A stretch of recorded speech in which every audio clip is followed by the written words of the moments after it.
بسم اللہ الرحمن الرحیم نحمده ونصلی علی رسولہ الکریم اما بعد الحسن علم اصول الحدیث مصطلح الحدیث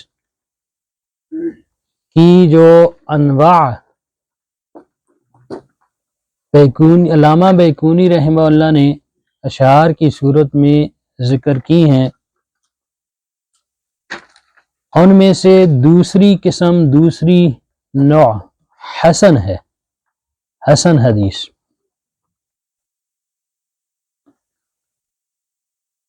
حدیث حسن کون سی حدیث ہوتی ہے؟ ایک شعر میں، دو مصرے میں حسن کی تعریف بیکونی رحمہ اللہ نے کر دی ہے۔ حسن حدیث چونکہ صحیح اور ضعیف حدیث کے درمیان میں ہے، اس لیے بڑے بڑے محدثین علماء اس کی تعریف کرنے میں ان کو بڑی ہی مشکلات کا سامنا کرنا پڑا ہے،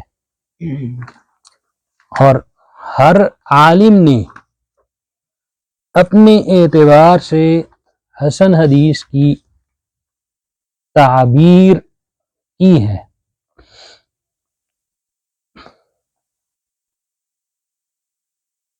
حسن حدیث کی تعبیر یا تعریف جو علامہ بیکونی رحمہ اللہ نے یہاں پر کی ہے، انہوں نے اپنے سے قبل جو خطابی رحمہ اللہ نے حسن کی تعریف کی تھی، اسی طرز پر انہوں نے بھی اس کی تعریف کر دی ہے۔ اس طرح خطابی نے تعریف کی ہے، اسی طرح یعنی یوں سمجھ لیں کہ اسی کی ترجیح ہوئی ہے۔ خطابی رحمہ اللہ نے حسن کی تعریف سنن ابی داؤد کی شرح معالم السنن اس میں کی ہے، اور خطابی کے بعد حسن کی تعریف اشعار کی صورت میں علامہ امام حافظ عراقی رحمہ اللہ نے الفیہ میں کی ہے، تو پھر بیکونی رحمہ اللہ نے بھی اشعار کی صورت میں اسی طرز پر حسن کی تعریف کی ہے۔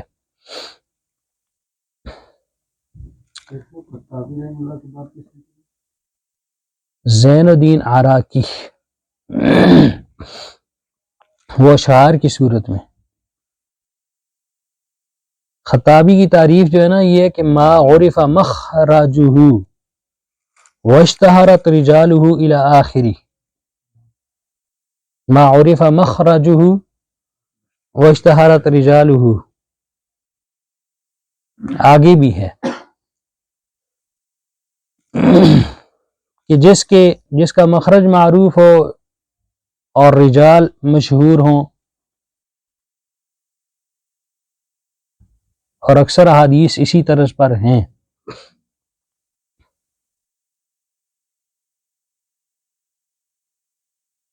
اس پر بہت سارے محدثین نے تنقید بھی کی ہے، یہ تعریف تو صحیح نہیں ہے۔ اس لحاظ سے تو پھر ضعیف بھی کتنی ہی ایسی احادیث ہیں کہ جن کے رجال مشہور بھی ہیں، مخرج معلوم بھی ہے، اور پھر اسی طرح امام ترمذی رحمہ اللہ نے بھی حسن کی تعریف کی ہے، حافظ ابن حجر رحمہ اللہ نے بھی حسن کی تعریف کی ہے نزعۃ النظر میں، اور اس کی شرح نخبۃ الفکر میں۔ امام ترمذی رحمہ اللہ نے اپنی کتاب علل میں، جامع ترمذی کے آخر میں جو علل الصغیر ہے اس میں کی ہے۔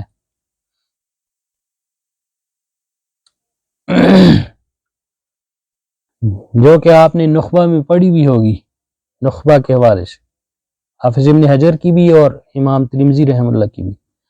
اسی طرح ڈاکٹر محمود الطحان کی تحسیر میں بھی العلل الصغیر، ایک علل الکبیر ہے وہ ثابت نہیں ہے، علل الصغیر تو ثابت ہے، وہ جامع ترمذی کے آخر میں بھی ہے.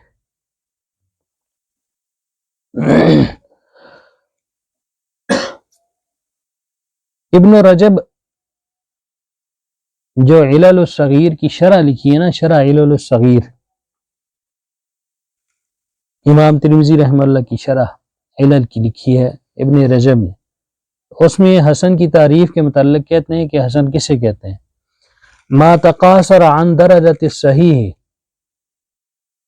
حسن کی تعریف کرتے ہیں ما تقاصر عن درجۃ الصحیح،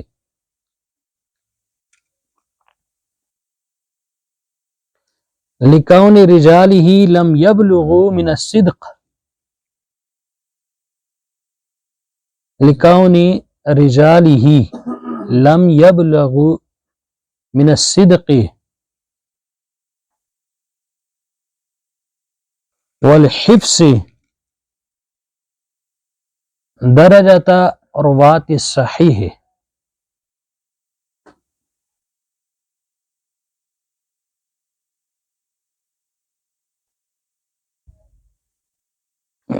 شرح علل الترمذی جلد 1 صفحہ 390 پر 1/390.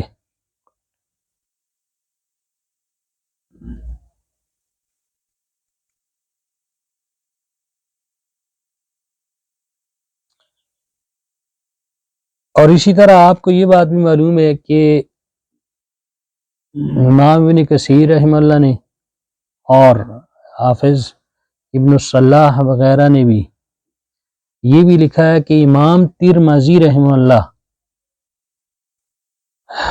حسن حدیث کو مشہور کرنے میں سب سے زیادہ اصل امام ترمذی رحمہ اللہ ہی ہے. سب سے زیادہ اصطلاح ان کے بعد معروف ہوئی ہے، حالانکہ حسن ان سے پہلے بھی موجود تھی. ائمہ محدثین کے اقوال اور اسی طرح ان کی اپنی کتابوں میں، بعض کی اپنی کتابوں میں اور بعض کے اقوال میں حسن حدیث وہ پائی جاتی تھی. وہ حدیث کے اوپر حکم لگاتے تھے ھذا حدیث حسن. اس طرح کہ امام مالک رحمہ اللہ، امام علی بن مدینی رحمہ اللہ، امام ابو حاتم رازی رحمہ اللہ یہ کہتے تھے وہو حدیث حسن، ابو حاتم رازی وغیرہ. علامہ بیکونی کہتے ہیں والحسن المعروف طرقا، حسن حدیث جس کے طرق معروف ہوں، وغدت رجالہ اور ہو جائیں اس کے رجال مشہور، اس کے رجال مشہور ہو جائیں، لیکن لا کا صحیح، وہ صحیح کے رجال کی طرح نہ ہو. لا کا صحیح، صحیح کے رجال کی طرح نہ ہو لیکن اس کے رجال مشہور ہوں. جس طرح خطابی نے تعریف کی ہے اسی طرح یہ بھی تعریف ہے حسن حدیث کی.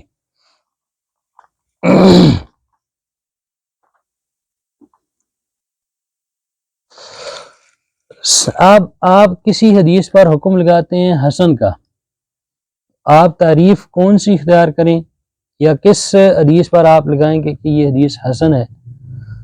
بہترین چیز یہ ہے کہ حسن کی تعریف کے حوالے سے کہ اس حدیث میں بھی صحیح حدیث کی جو 5 شرطیں ہیں وہ پوری پائی جاتی ہیں، لیکن اس کے رجال وہ خفیف و ضبط ہوتے ہیں. صحیح حدیث کی طرح ہی ہے، اس میں بھی شرطیں صحیح حدیث کی ہی پائی جاتی ہیں، لیکن صحیح حدیث کے رجال تام و ضبط ہوتے ہیں، اور جو حسن حدیث ہوگی وہ ضبط میں صحیح حدیث کے رجال کی مانند نہیں ہوگی. یہ بھی کیسے پتہ چلے گا کہ یہ حدیث جو ہے نا اس کے رجال تام و ضبط ہیں یا اس کے رجال صحیح کی مانند ہیں یا نہیں ہیں؟ شیخ زبیر رحمہ اللہ ہمارے شیخ، وہ یہ کہا کرتے تھے کہ آپ حدیث کی تحقیق میں جب رجال کو چیک کرتے ہیں، سند کے رجال کو چیک کرتے ہیں، تو پھر آپ دیکھیں کہ ایک راوی جس کے اوپر جرح ہو اور اچھی خاصی جرح ہو، اور اس کی محدثین نے توثیق تعدیل بھی کر رکھی ہو، اور تعدیل حسن اس کے مقابلے میں زیادہ ہو، جرح کے مقابلے میں، تو ایسے راوی کی روایت وہ حسن کہلاتی ہے۔ یعنی یوں سمجھ لیں کہ من وثقہ الجمہور ہو، جس کو جمہور محدثین نے اس کی توثیق کی ہو، اس کی روایت پر حکم لگے گا کہ یہ حدیث حسن ہے۔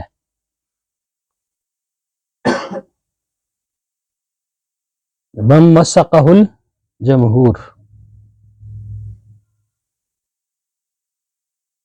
اور جب یہ من وثقہ الجمہور والا راستہ اختیار کریں گے تو بہت سارے اعتراضات سے اور بہت ساری اعتراضات سے بھی آپ بچ جاتے ہیں، اور اسی طرح صحیح بخاری کی بہت ساری احادیث اور رجال، ان پر بھی اعتراض جو کیے بھی جاتے ہیں اس سے بھی آپ بچ جائیں گے جب اس راستے کو اختیار کریں گے، کیونکہ صحیح بخاری میں بعض ایسے راوی موجود ہیں کہ جن کے اوپر ٹھیک ٹھاک جرح بھی ہے کی گئی ہے، اور کچھ لوگوں نے، کچھ محققین نے انہی روات کی وجہ سے ان راویوں کی روایات کو ضعیف بھی کہا ہے۔ ایک تو اہل بدعت ہے نا، وہ ایک اہل بدعت نہیں ہے، سلفی ہیں، اہل حدیث ہیں، تو انہوں نے بھی بہت ساری روایات کے اوپر اسی وجہ سے جرح کر دی۔ مثلاً فلیح بن سلیمان ہے ایک راوی صحیح بخاری کا، اور جمہور محدثین نے اس کی توثیق کی ہے۔ اگر آپ جمہور محدثین کی توثیق کی طرف نہیں جائیں گے، صحیح بخاری میں جتنی روایات اس راوی کی ہے نا، فلیح بن سلیمان کی، پھر ان سے ہاتھ دھونا پڑے گا، کیونکہ جرح بھی ہے، لیکن ہے من وثقہ الجمہور، جمہور نے اس کی توثیق کی ہے۔ امن کا راستہ یہی ہے، اور ویسے یہ تو اور مسئلہ اس طرف نکل جائے گا، بہت سارے اس کے بھی دلائل ہیں، اور یہ بھی اسلاف سے بھی ثابت ہے، وثقہ الجمہور، متقدمین محدثین سے بھی ثابت ہے۔ اسی طرح پھر آپ حسن کے حوالے سے آپ نے علوم الحدیث کی جتنی بھی کتابیں ہیں اس میں یہ بھی پڑھا ہوگا کہ علماء اس کی بھی پھر آگے وضاحت کرتے ہیں کہ امام ترمذی رحمہ اللہ جب کہتے ہیں نا ھذا حدیث حسن صحیح، کبھی کہتے ہیں صحیح حسن، اس کی بھی علماء نے تعبیرات، اس سے کیا مراد ہے امام ترمذی رحمہ اللہ کی، وہ بھی لکھی بھی ہیں علوم الحدیث میں، اور علماء بیان بھی کرتے ہیں کہ امام ترمذی رحمہ اللہ جب کہتے ہیں ھذا حدیث حسن، تو اس سے کیا مراد ہوتا ہے، حسن صحیح۔ تو صحیح بہترین موقف اس میں یہی ہے کہ یہ امام ترمذی رحمہ اللہ کی اپنی ہی اصطلاح ہے، وہ خود ہی اس کو جانتے ہیں، جس نے بھی تعبیر کی ہے تو اس پر کوئی نہ کوئی اعتراض وارد ہو ہی جاتا ہے۔ کوئی کہتے ہیں کہ جس حدیث کے متعلق امام ترمذی رحمہ اللہ کہتے ہیں حدیث حسن صحیح، تو اس کی سندیں دو ہوتی ہیں، ایک سند کے اعتبار سے حدیث حسن ہے، دوسرے اعتبار سے صحیح ہے، لیکن اس کا پھر اوپر یہ اعتراض ہوتا ہے کہ امام ترمذی رحمہ اللہ کبھی کبھی یہ بھی کہتے ہیں ھذا حدیث حسن یا ھذا حدیث صحیح حسن غریب، یہ حدیث صحیح بھی ہے، حسن بھی ہے، غریب بھی ہے، اور غریب اس معنی میں کہ اس کی یہی سند سے ہے اور اس کی کوئی سند بھی نہیں۔ تو اس لحاظ سے بہترین موقف اس میں یہی ہے کہ امام ترمذی رحمہ اللہ کی اپنی اصطلاح ہے، وہ حدیث پر حکم لگاتے ہوئے یہ اصطلاحات قائم کرتے ہیں۔ جی، اور اسی طرح پھر آپ حسن کے حوالے سے اور بھی بڑی تفصیل ہے، لیکن چند موٹی موٹی باتیں کریں گے۔ حسن کی پھر کچھ لوگوں نے تقسیم بھی کر دی ہے، ایک حسن لذاتہ اور ایک حسن لغیرہ۔ ابن صلاح نے اس کی تقسیم کی ہے حسن لغیری کی اور حسن لذاتہ کی۔ حسن لذاتہ اور حسن لغیری دو قسمیں بنا دی ہیں حدیث حسن کی۔ تو حافظ ابن حجر رحمہ اللہ نے پھر ابن صلاح کے حوالے سے یہ بات کہی ہے کہ جس طرح حافظ ابن صلاح رحمہ اللہ نے حسن کو دو حصوں میں تقسیم کیا ہے، تو ان کو یہ چاہیے تھا پھر صحیح کو بھی دو حصوں میں تقسیم کر دیتے، اور حافظ صاحب نے بھی کر بھی دیا نخبۃ الفکر میں۔ اور پھر اسی طرح ایک اور بات حافظ ابن حجر رحمہ اللہ کے حوالے سے سیوطی نے تدریب الراوی میں ذکر کی ہے، وہ یہ کہ حافظ ابن حجر رحمہ اللہ نے یہ کہا ہے، سیوطی نے تدریب الراوی میں یہ بات لکھی ہے کہ حافظ ابن حجر رحمہ اللہ نے یہ بات کہی ہے کہ صحیح حدیث کی جو تقسیم کی ہے اس کو صحیح میں ہی، صحیح لذاتی ہی اور صحیح لغیری میں کرنا چاہیے تھا ابن صلاح کو، اور جب حسن کی تقسیم کی ہے، حسن حدیث کی تقسیم کی ہے لذاتی ہی اور لغیری میں، تو ان کو یہ چاہیے تھا کہ حسن لغیری ہی کو ضعیف کی اقسام میں ذکر کرتے، حسن لغیری ہی کو ضعیف کی اقسام میں ذکر کرتے، جبکہ انہوں نے صحیح حسن لذاتی حسن لغیری ہی کو حسن کی ہی قسمیں بنا کر اس میں تقسیم ذکر کر دیا ہے، لکھ دیا ہے۔ لیکن حافظ ابن حجر رحمہ اللہ نے خود آ کر پھر اس کو ضعیف کی قسم میں خود کر دیتے، خود بھی نہیں کیا، خود بھی اسی کے تحت حسن کے تحت ہی ذکر کر دیا۔ ان کی تعریفات تو آپ کو علوم الحدیث میں آپ اگر دیکھنا چاہیں ابن صلاح کی علوم الحدیث، ابن کثیر رحمہ اللہ کی اختصار، اس میں آپ کو مل جائے گی کہ یہ حسن لغیری حسن لذاتی ہی کیا ہے۔ ایک ہے آج کل کے زمانے میں حسن لغیری، جس کو بہت زیادہ لوگ اس کو مانتے بھی ہیں کہ یہ حسن لغیری ہی حجت ہے، حجیت کے لحاظ سے لوگ اس کو مانتے ہیں، مروجہ حسن لغیری، اور وہ یہ ہے کہ ایک حدیث ضعیف ہو، دوسری بھی ضعیف ہو اور تیسری بھی ضعیف ہو، ان سب کو ملا کر حدیث حسن لغیری بن جاتی، اصطلاحی اعتبار سے وہ یہ کہتے ہیں۔ جیسے کہ ڈاکٹر محمود الطحان نے اس کی وہ شکل بھی دی ہے، ضعیف جمع ضعیف اور پھر آگے برابر ہے حسن لغیری بنا، یہ اس کی وضاحت بھی کی ہے ڈاکٹر محمود الطحان، اور بہت سارے لوگ پھر اس کی حجیت پر مقالے بھی لکھے ہوئے ہیں بہت سارے۔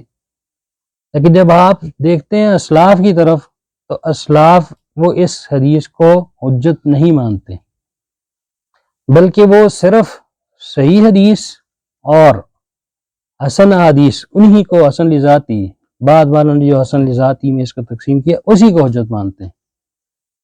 چند ایک حوالے اس پر تو کتاب بھی لکھی، جو بندہ یہ چاہتا ہے کہ اس کی تفصیل پڑھے، وہ شیخ عامر عبد المنعم نے ایک کتاب لکھی ہے اس موضوع پر، الحسن بمجموع الطرق کے نام سے، الحسن بمجموع الطرق۔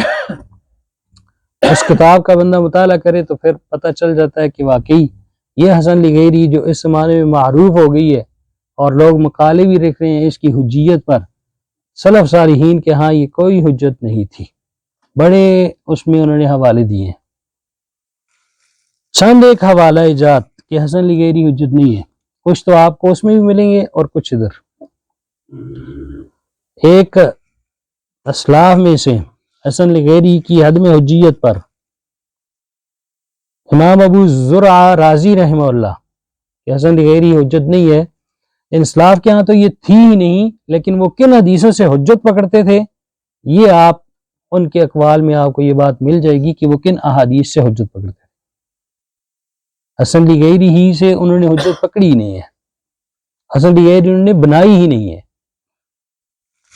امام ابو زرع رازی رحمہ اللہ کہتے ہیں لا تقوم الحجۃ الا بالاسانید الصحاح،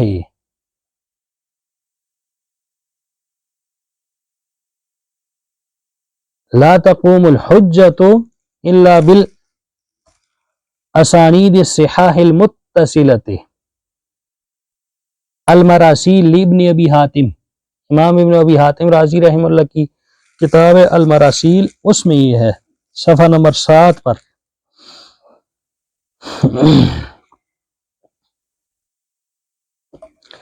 دوسرا امام یحییٰ بن معین رحمہ اللہ کہتے ہیں ایک روایت کے متعلق، امام یحییٰ بن معین رحمہ اللہ ایک روایت کے متعلق کہتے ہیں لیتہ یصحح نفسہ فکیف یصحح غیرہ، لیتہ یصحح نفسہ فکیف یصحح غیرہ، یہ دوسری کو کیسے صحیح کر سکتی ہے، خود صحیح نہیں ہے تو دوسری کو کیسے صحیح کر سکتی ہے۔ یصحح نفسہ فکیف یصحح غیرہ، یحییٰ بن معین رحمہ اللہ کا یہ حوالہ سوالات روایت یزید بن الحیثم اس رسالے میں موجود ہے۔ یزید بن الحیثم نے جو یحییٰ بن معین سے سوالات کیے، مختلف لوگوں نے کیے ہیں، اور انہوں نے جو ہے نا ان کو نقل کیا اپنے رسالے میں، اس میں موجود ہے یہ صفحہ نمبر 42 پر۔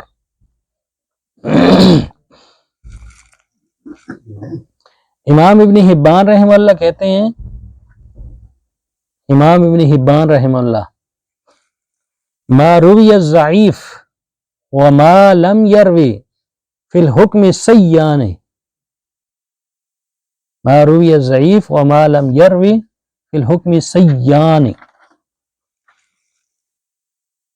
المجروحین میں، ابن حبان رحمہ اللہ کی اپنی کتاب ہے المجروحین، اس میں یروی فی الحکم سیان، المجروحین میں ہے یہ، جلد 1 صفحہ 328، پرانا نسخہ جو ہے نا 3 جلدوں والا، جلد 1 صفحہ 328۔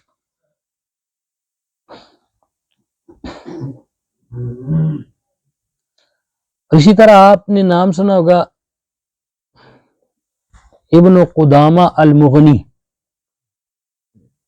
ابن قدامہ المغنی کا وہ المغنی ان کی کتاب ہے، ابن قدامہ رحمہ اللہ نام سنا ہوگا، ابن قدامہ المقدسی ہیں،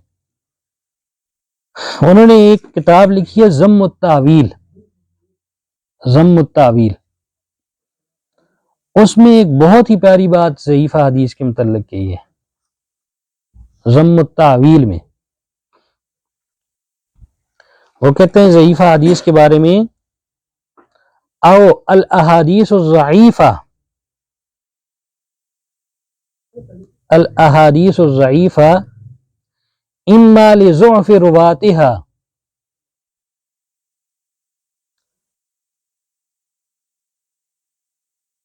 لضعف رواتها او جہالتهم او لعلت فیہا لا يجوز ان يقال بها، کسی بھی اعتبار سے اگر حدیث ضعیف ہو جاتی ہے کسی بھی علت کی بنیاد پر، او لعلت فیہا لا يجوز ان يقال بها، لا يجوز ان يقال بها ولا اعتقاد ما فيها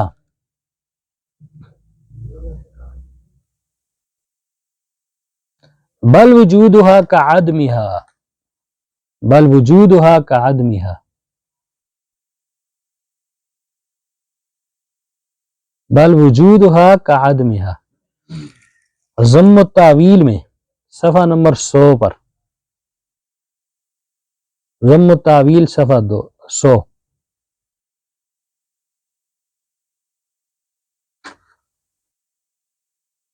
اس سے یہ بھی پتہ چلتا ہے کہ ابن قدامہ کے نزدیک بھی ضعیف حدیث، ایک تو حسن لغیری ہے، ایک ضعیف حدیث، کسی طرح سے بھی حجت نہیں ہے، کسی طرح سے۔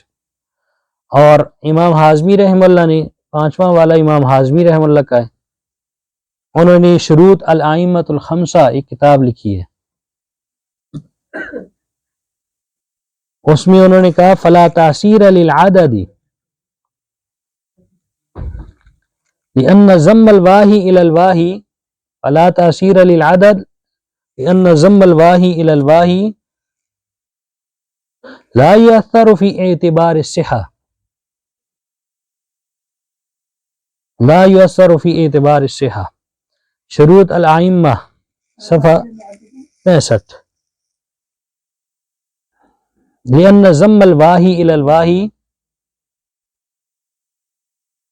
لا یؤثر فی اعتبار الصحۃ،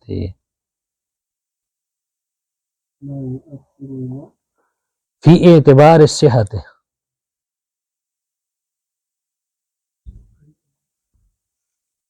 شروط الائمۃ الخمسہ صفحہ 65۔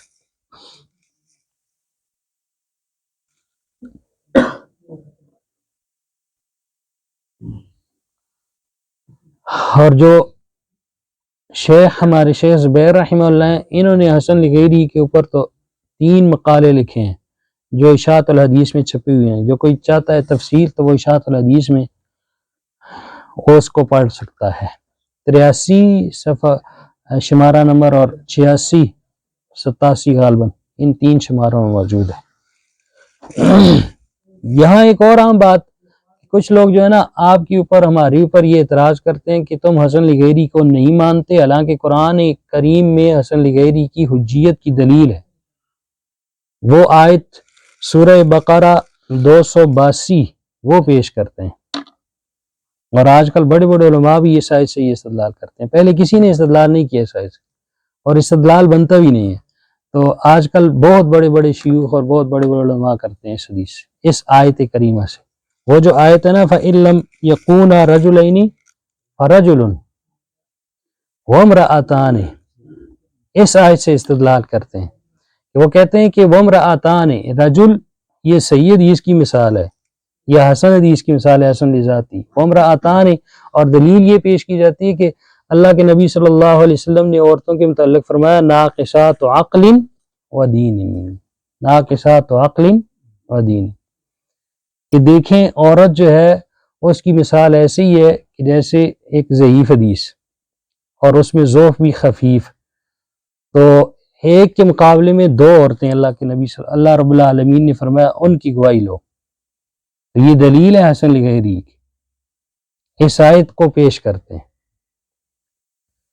تو حسن لغیری ہی جو تعریف یا جو اس دور میں حسن لغیری کو حجت سمجھنے والے ہیں، ہم کہتے ہیں آپ حسن لغیری کی تعریف تو کریں، یہ مروجہ جو حسن لغیری جس کو حجت سمجھتے ہو، اس میں تو یہ ہے کہ ایک بھی ضعیف، دوسرا بھی ضعیف، تیسری بھی ضعیف، بے شک ضعف جتنا بھی ہے محتمل ہے یا غیر محتمل ہے وہ الگ بات، ان کو ملا کر صحیح بن جاتی ہے حدیث، ان کو ملا کر حسن بن جاتی ہے حدیث۔ یہاں قرآن کیا کہتا ہے؟ قرآن تو کہتا ہے کہ فرجل وامرأتان، ایک تو حسن لذاتی ہے نا رجل، یہ صحیح ہے، اور دوسرے نمبر پر جو ہے نا حسن ہے، ضعیف ہے 2 عورتیں، یعنی ہم مان لیتے ہیں 2 ہیں اور ان میں ضعف پایا گیا ہے، یہ تو الگ بات ہے نا کہ قرآن نے یہ بھی کہا کہ آپ نے ان کی گواہی لینی ہے، تو گواہی لیتے وقت عدالت کی شرط لگائی ہے، وہ خفیف و ضبط ہو وہ الگ مسئلہ ہے، لیکن عدالت کی شرط لگائی ہے۔ اگر ہم کہتے ہیں چلیں ہم تھوڑی دیر کے لیے آپ کی یہ بات مان لیتے ہیں کہ یہ آپ اس آیت سے استدلال کرتے ہیں، تو پھر ہم یہ کہتے ہیں کہ اس وقت تو رجل یہ بھی ضعیف ہوتا تو آپ کی یہ دلیل بنتی نا، فرجل وامرأتان، یہاں تو رجل کی جو گواہی آپ لیں گے تو وہ تو حسن لذاتی ہے، 2 عورتیں تو ہیں، وہ چلیں ٹھیک ہے ہم آپ کی بات مان لیتے ہیں، ضعف ہے ان میں پایا جاتا ہے، یعنی اس آیت سے تمہارا استدلال کرنا اس اعتبار سے درست نہیں ہے، سمجھ آ گئی؟ ایک بات دوسری بات یہ کہ امام شافعی رحمہ اللہ نے تو یہ بات بھی کہی ہے کتاب رسالہ میں کہ باب الشہادہ اور باب الروایہ، بعض اوقات چلیں دلائل لیے جا سکتے ہیں لیکن ہے دونوں الگ الگ باب، کتاب رسالہ میں دونوں الگ الگ باب۔ ایک دو باتیں، اور تیسری بات کہ اگر اس آیت سے جو لوگ آج کل اس آیت کو دلیل کے طور پر پیش کر رہے ہیں تو ہم کہتے ہیں اگر آپ یہ کہتے ہو نا کہ یہ حسن لغیری کی حجیت پر دلیل ہے آیت، پھر ہم صحیح بخاری سے ایک روایت پیش کرتے ہیں، روایتیں بہت ساری ہیں لیکن صرف بطور مثال کی صحیح بخاری سے ایک روایت پیش کرتے ہیں کہ رسول اللہ صلی اللہ علیہ وسلم نے ایک عورت کی گواہی کو قبول کر لیا تھا، صرف ایک عورت کی۔ وہ اس حدیث کو بھی پھر تم اس آیت کے تناظر میں جا کر ٹھکرا دو، ایک عورت کی گواہی کو اللہ کے رسول نے قبول کیا ہے۔ وہ کون سی ہے حدیث؟ عقبہ بن الحارث رضی اللہ تعالی عنہ کی ایک عورت کے ساتھ شادی ہو گئی تھی، تو شادی کے بعد ایک ہی عورت آئی، آ کر اس نے کہا کہ اللہ کے رسول صلی اللہ علیہ وسلم میں نے تو ان دونوں کو پلایا ہے، دودھ پلایا ہے۔ جب اللہ کے رسول صلی اللہ علیہ وسلم کی عدالت میں یہ واقعہ گیا تو رسول اللہ صلی اللہ علیہ وسلم نے فرمایا کیف وقد قیل، یعنی ان کا اب نکاح کیسے برقرار رہا جا سکتا ہے، رکھا جا سکتا ہے، حالانکہ کہا جا چکا ہے۔ تو اس حدیث میں اللہ کے رسول صلی اللہ علیہ وسلم نے تو ایک عورت کی گواہی کو قبول کر لیا، پھر اس اعتبار سے جو اس آیت سے استدلال کرتے ہیں ساری وہ حدیثیں جو ایک ایک عورت بیان کر رہی ہے رسول اللہ صلی اللہ علیہ وسلم سے، پھر وہ ساری ضعیف بن جائیں گی، ان سے پھر کوئی حجیت ثابت نہیں ہوگی۔ بہرحال اور بھی بہت سارے سوالات لوگ اٹھاتے ہیں، ان کے جوابات بھی ہیں۔ کچھ کہتے ہیں یہ کیسے، یوں سمجھ لیں کہ یہ کیسے ممکن ہے کہ ایک بندہ بھی اندھا ہو، دوسرا بندہ بھی اندھا ہو اور تیسرا بندہ بھی اندھا ہو، ان سارے اندھوں کو ملائیں تو وہ ایک بندے کی بینائی بن جائے، ناممکن ہے۔ اسی طرح یہ قطعاً نہیں ہو سکتا کہ ایک بھی ضعیف دوسری بھی ضعیف سب کو ملائیں تو ایک حسن لغیری بن جائے اور وہ حجت ہو جائے۔ جی آگے ہے تیسری قسم ضعیف کی۔ رسالہ میں باب الروایہ اور باب الشہادہ میں فرق کیا ہے؟ ہاں جی، بعض جگہ پر آپ یہ صرف اشارہ ہوتا ہے، بعض جگہ پر کہتے ہیں امام شافعی رحمہ اللہ یہ تو باب الشہادت ہے اور یہ باب الروایت ہے۔ جی فرق کیا ہے۔ الضعیف یہ ہے جی اصول حدیث کی تیسری قسم ضعیف حدیث۔ جو حسن لغیری حجت ہے وہ کون سی ہے؟ حسن لغیری جو حجت یہ لغوی اعتبار سے کر لیں، ایک حدیث ہے اس کی سند ضعیف ہے، ایک راوی یا اس کی سند میں کوئی مجہول راوی آ گیا ہے تو وہ اسی طرح کی حدیث دوسری سند سے آئی ہے، اس راوی کے مطابق کی ہوئی ہے تو وہ اس کی وجہ سے یہ بھی بن جاتی ہے حسن لغوی اعتبار سے۔ یا پھر ایک حدیث ایک صحابی سے اور ایک سند کے ساتھ آئی ہے تو دوسرا اس کا شاہد ہے اور شاہد صحیح ہے، اور شاہد کی وجہ سے حسن بن گئی ہے، آپ اس کو لغوی اعتبار سے کہہ سکتے ہیں۔ جی آج کل جو مروجہ حسن لغیری ہے نا یہ نہیں۔ تیسری قسم ہے ضعیف۔ ضعیف حدیث کسے کہتے ہیں؟ کہتے ہیں یہ ضعیف چھوڑ دیں وہ حسن ہی آپ لے لیں۔ جی یہ ضعیف چھوڑ دیں جس کو ہم حسن کے ساتھ تقویت دے رہے ہیں، وہ چھوڑ کے پھر ہم حسن ہی لے لیں۔ ویسے ہی ہے، ہم تو لیتے تو اسی کو ہی ہیں۔ اصطلاح تو ختم ہو گئی۔ خیر اگر کوئی مانتا بھی ہے نا تو حسن لغیری تو وہ جی اس کے اعتبار سے تو کوئی حرج بھی نہیں ہے، خیر لغوی اعتبار سے۔ ہاں جی۔ وَكُلُّ مَا عَنْ رُتْبَةِ الْحُسْنِ قَصُرْ۔ اب ضعیف حدیث کسے کہتے ہیں؟ ضعیف حدیث وہ ہے کہ جس میں صحیح حدیث کی شروط نہ پائی جائے۔ ضعیف حدیث وہ ہے کہ جس میں صحیح حدیث کی شروط نہ پائی جائیں یا حسن کی شروط نہ پائی جائیں۔ مَا لَمْ يَجْمَعْ فِيهِ شُرُوطُ الصِّحَّةِ، جس میں صحیح حدیث کی شروط نہیں پائی جائیں گی وہ حدیث ضعیف ہوگی۔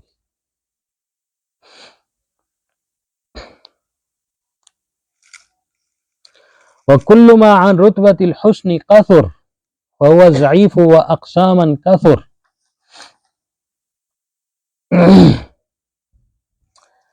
اور وكل ما عن رتبة الحسن، اور جو بھی حدیث حسن کے رتبے سے کم ہو، جو حسن کے رتبے کو نہ پہنچے، جو بھی حدیث حسن کے رتبے کو نہ پہنچے، فہو ضعیف، وہ حدیث ضعیف ہے، وہو اقساما کثر، اور اس ضعیف حدیث کی آگے کئی اقسام ہیں، ضعیف حدیث کی آگے پھر کئی اقسام ہیں۔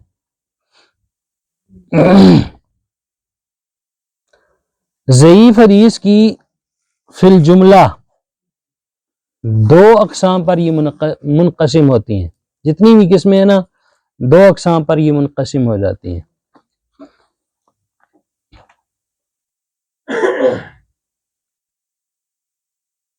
پہلی،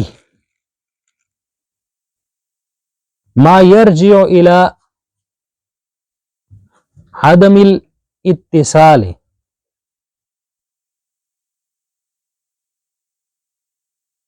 ما یرجع الی عدم الاتصال۔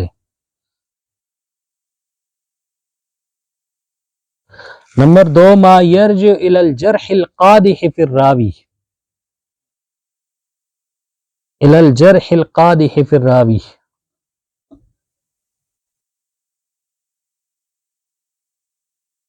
دوسرے لفظوں میں ضعیف حدیث کے دو سبب ہیں، پھر آگے اس کی بہت ساری قسمیں بن جاتی ہیں۔ ایک سخت من الاسناد ہے، ایک طعن فی عدالت الراوی، دوسرے الفاظ میں، بالفاظ دیگر،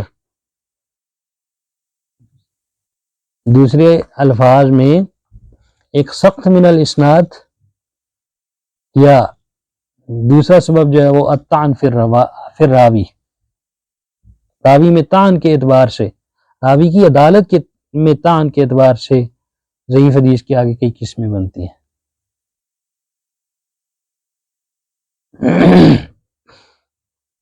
اور اسی طرح سند میں سقط کی وجہ سے ضعیف حدیث کی کئی قسمیں بن جاتی ہیں۔ جو پہلا سبب یا جو پہلی قسم ہے نا، اس کی پھر آگے قسمیں ہیں جو انشاءاللہ تھوڑی آگے اسی کے بعد آتی جائیں گی۔ وہ معضل ہو گئی، مرسل ہے، مدلس ہے، اور اسی طرح معلق ہے، یہ سخت من الاسناد کی وجہ سے اس کی آگے قسمیں بن جائیں۔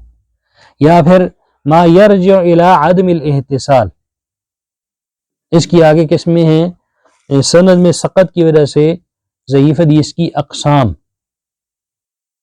معضل، مرسل، منقطع، مدلس، معلق، یہ ہر ایک کی تشریح اور ہر ایک کی وضاحت آگے آئے گی انشاءاللہ۔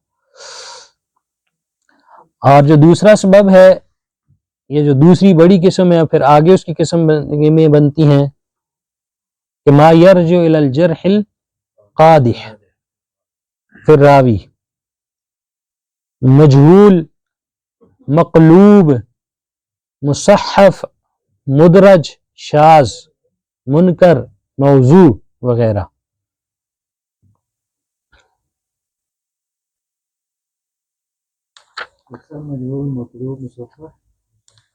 مصحف، منکر، موضوع، شاذ وغیرہ۔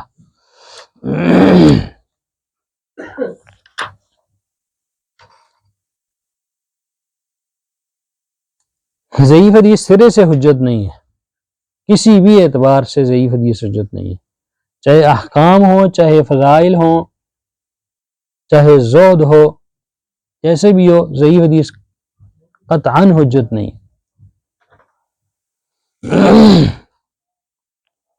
ضعیف حدیث کی عدم حجیت پر شیخ البانی رحمہ اللہ نے خاص طور پر فضائل میں، ضعیف حدیث حجت نہیں ہے، فضائل میں شیخ البانی رحمہ اللہ نے الجامع الصغیر میں بہترین ایک مقالہ لکھا ہے، اس کے مقدمے میں، الجامع الصغیر کے مقدمے میں شیخ البانی رحمہ اللہ نے فضائل میں، ضعیف حدیث حجت نہیں ہے، بہترین مقدمہ لکھا، بہترین مقالہ، جو دلائل اور وہ دیکھنا چاہیے وہ اس کتاب کو دیکھ سکتا ہے، پڑھ سکتا ہے، مطالعہ کر سکتا ہے۔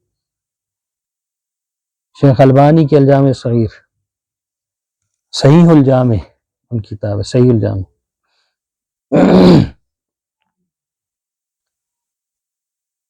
آگے جی چوتھی قسم آ گئی ہے المرفوع۔ مرفوع حدیث کون سی ہوتی ہے؟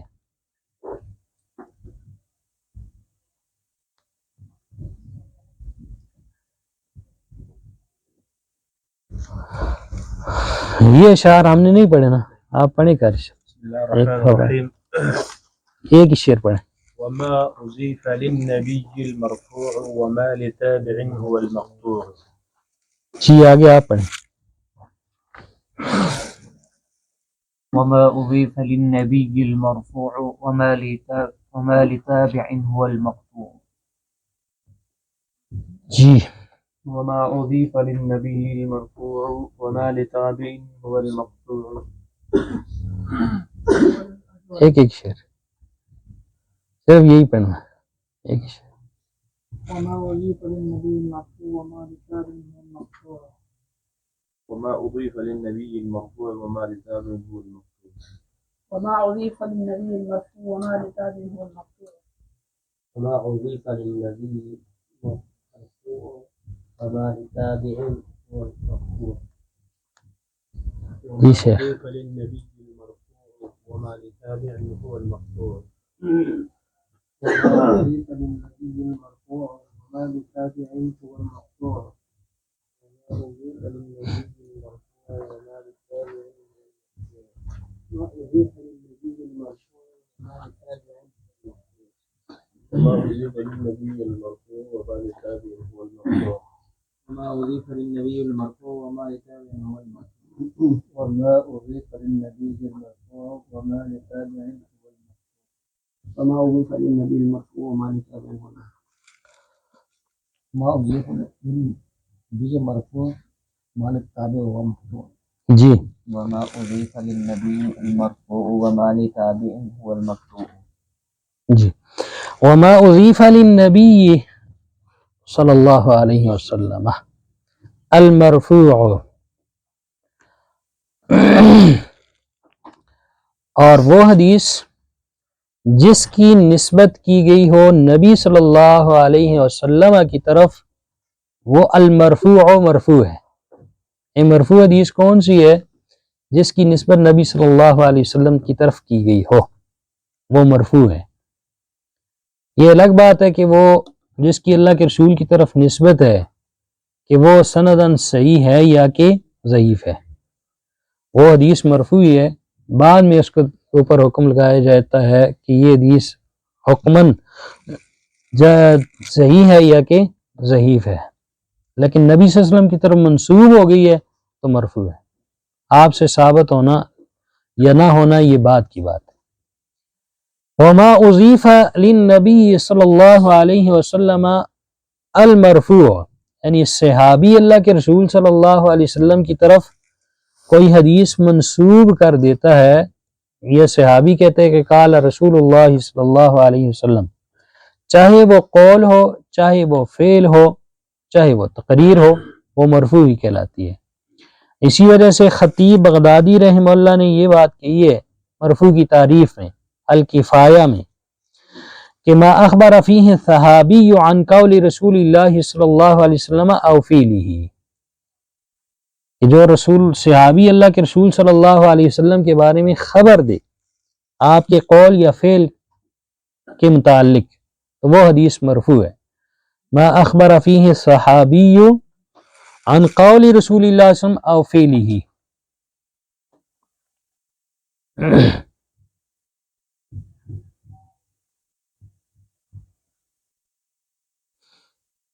خطیب نے یہ شرط لگائی ہے کہ صحابی کہے گا تو مرفوع ہوگی، خبر دے گا۔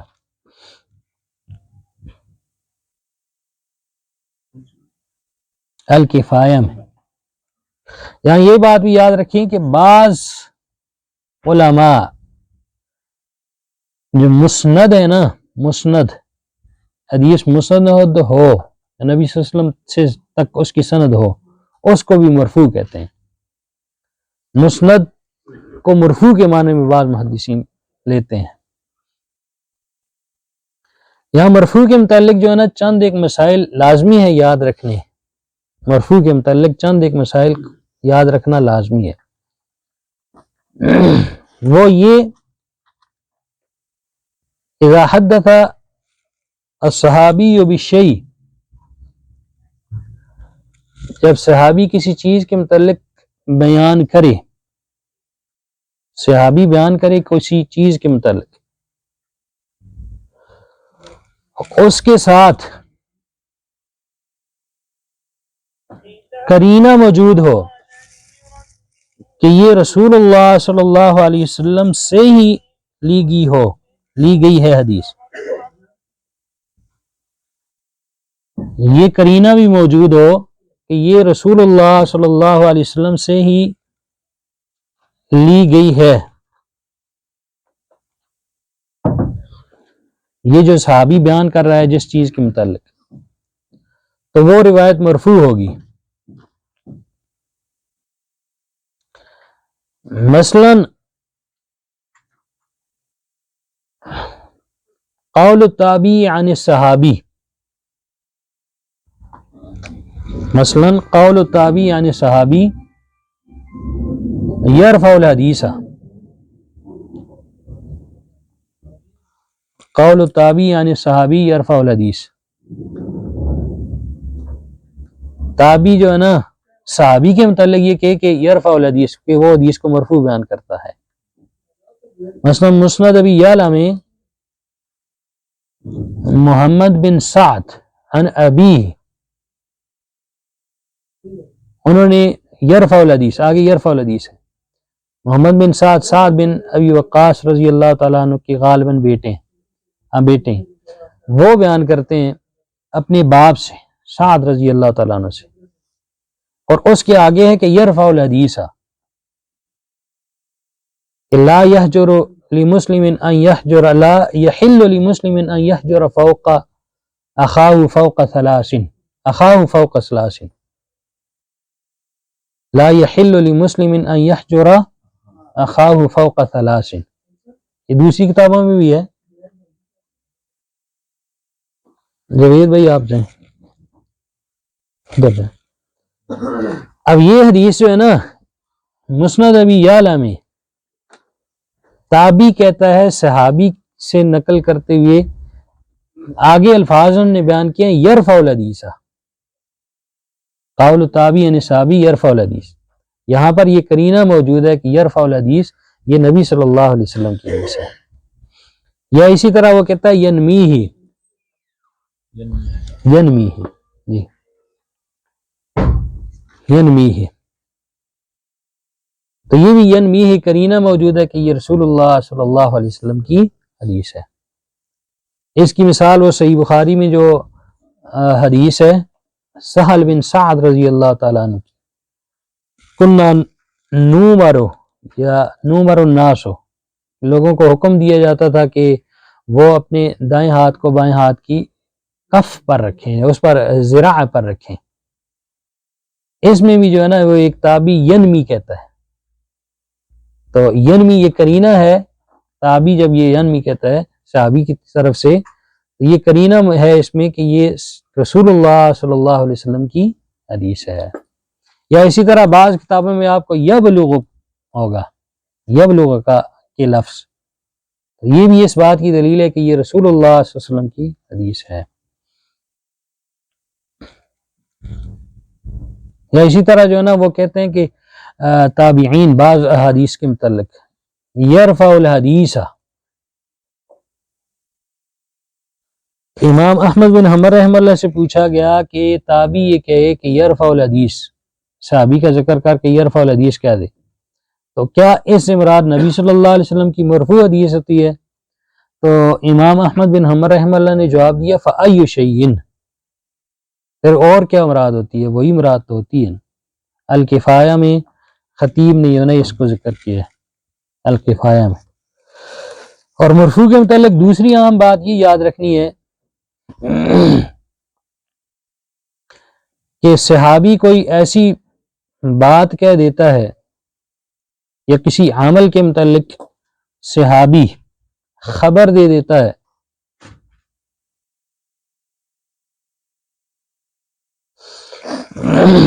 کہ جس کے متعلق یہ گمان نہیں کیا جا سکتا کہ صحابی نے اپنے اجتہاد کی وجہ سے یہ بات کہی ہے، تو وہ بھی مرفوع ہی ہوگی. ما لا يقال مثله بمجرد الاجتہاد فالاصل ان يكون مرفوعا.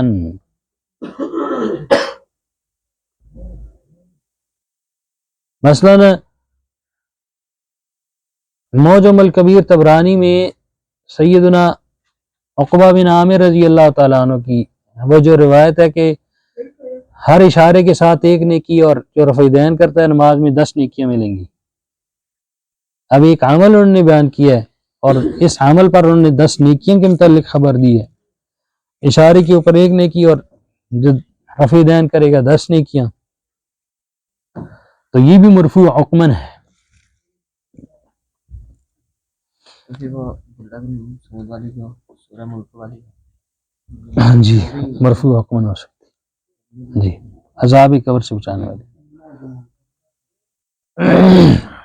اس طرح قول الصحابی امرنا بقضا نہینا بقضا یہ کننا نؤمر بقضا، صحابی جب اس طرح کہیں گے نا تو وہ حدیث بھی مرفوع ہی ہوگی. دعا کے بعد صرف منہ کے ہاتھ پھیرنا ابن زبیر وغیرہ ایسا نہیں، اس وقت بات ہو جائے. اس میں اجتہاد کا دخل ہو سکتا ہے، نہیں اس میں کوئی انہوں نے وہ بھی نہیں بتایا کہ اس کا اتنی نیکیاں ملیں گی، اس کا اتنا اجر ہے. المقطوع، مقطوع حدیث کون سی؟ وما لتابع فهو المقطوع، جو تابعی کی طرف منسوب ہو وہ مقطوع ہوتی ہے.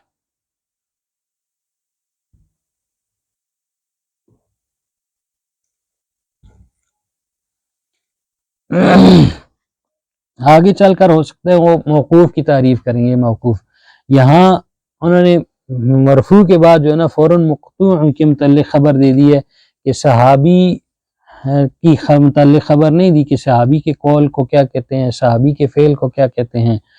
وہ آگے چل کر بتائیں کہ وہ موقوف ہوتی ہے، اور جو تابعی کا قول فعل ہوگا اس کو مقطوع کہیں گے. اور اس کو اثر بھی کہا جاتا ہے، تابعی کے قول فعل کو اثر بھی کہا جاتا ہے.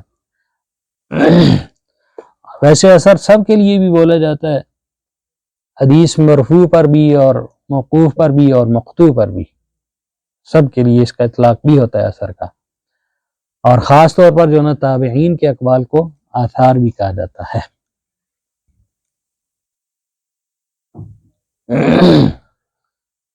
میں نے شروع میں مرفوع سے پہلے اس کا حدیث قدسی کا بھی نہیں ذکر کیا، اس کا مرفوع سے پہلے اکثر قدسی کا بھی ذکر کرتے ہیں.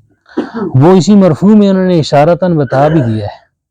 اور جو میں مسائل بتایا نا ان مسائل میں سے ایک مسئلہ یہ بھی ہے کہ جب نبی صلی اللہ علیہ وسلم اللہ کی طرف منسوب کریں تو اس کو حدیث مرفوع ہوتی ہے، اور وہ حدیث اصطلاحی اعتبار سے اس کو حدیث قدسی بھی کہتے ہیں. بما یرویہ عن ربہ عز وجل.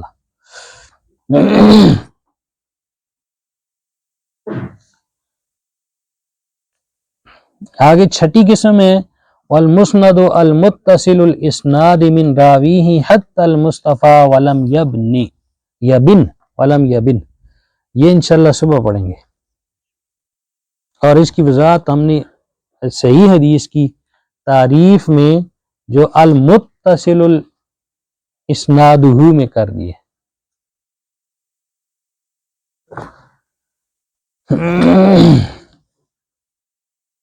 آپ 3 اشعار پھر آگے یاد کر کے آنا ہے.